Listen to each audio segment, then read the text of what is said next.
victory wasn't just parades, it was a watery grave.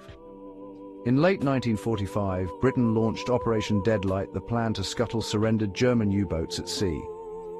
After Germany fell, the Allies argued over who kept what. Eventually, they agreed.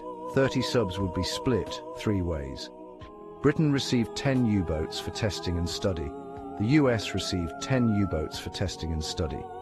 The USSR received 10 U-boats for evaluation and reverse engineering.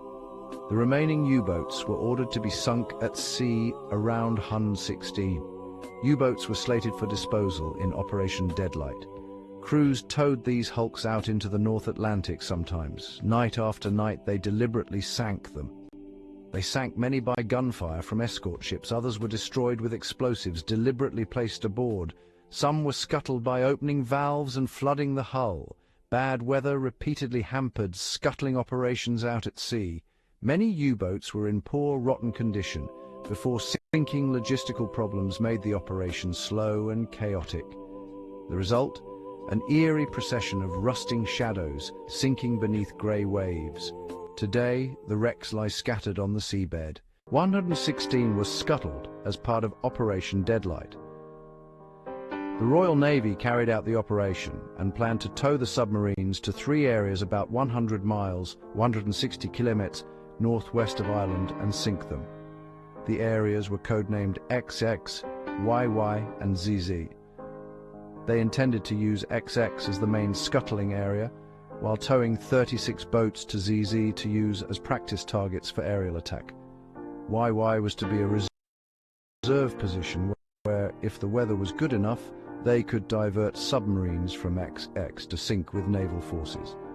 Submarines that were not used for target practice were to be sunk with explosive charges, with naval gunfire as a fallback option if that failed.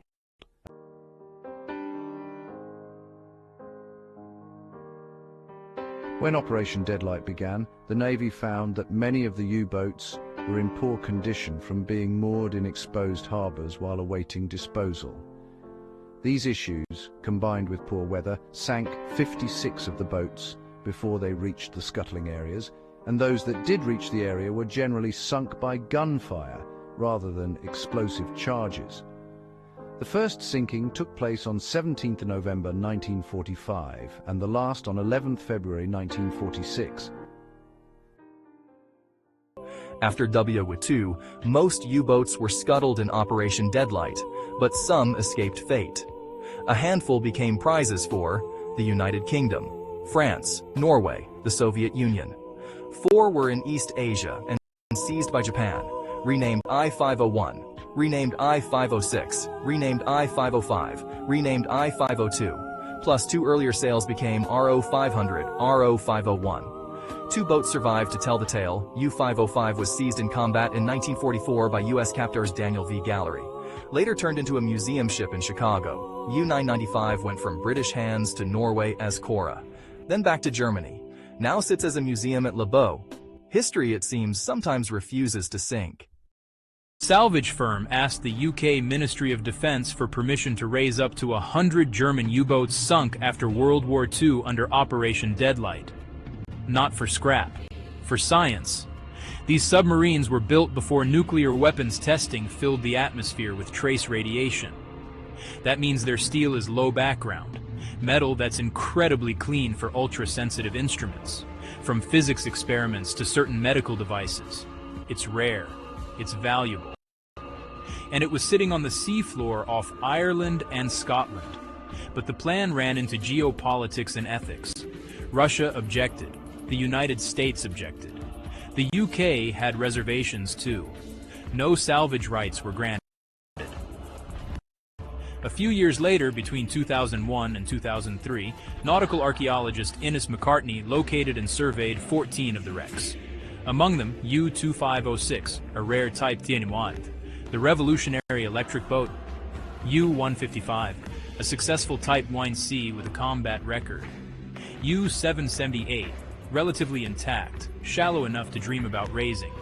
In 2007, Derry City Council said, "Let's do it." The idea was to bring up U-778 as the star of a new maritime museum, history you could walk through. But on October 3, 2007, during filming connected to the project, an Irish diver died. The human cost sharpened the dilemma. Are these resources, relics, or war graves? By November 2009, the council canceled the recovery. The price tag was just too high. The boat stayed where it fell. Here's the big picture. Cold War science created a market for pre-atomic metal, but the seabed is a cemetery and a time capsule.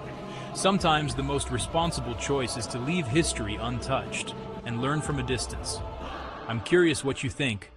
Science opportunity or sacred ground?